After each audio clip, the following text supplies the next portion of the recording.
இந்த bread ஸ்லைஸில் garlic, தக்காளி sauce,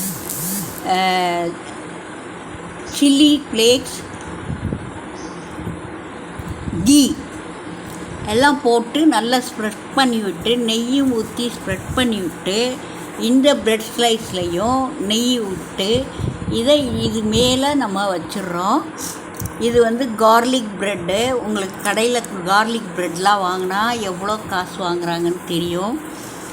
நம்ம ஒரு செகண்டில் வீட்டில் செஞ்சு குழந்தைங்களுக்கு கொடுக்கலாம். இது ஆல்ரெடி தக்காளி சாஸ் வீட்டில் இருந்தது. கார்லிக் 4-5 பீஸை நல்லா ஸ்மாஷ் பண்ணி போட்டிருக்கேன்.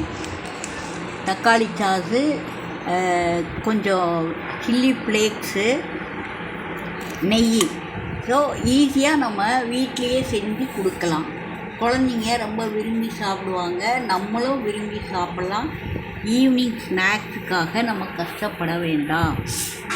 How is it friends? நீங்களும் ட்ரை பண்ணுங்கள் உங்கள் வீட்டில். நான் ட்ரை பண்ண மாதிரி நீங்களும் உங்கள் வீட்டில் ட்ரை பண்ணி பாருங்கள்.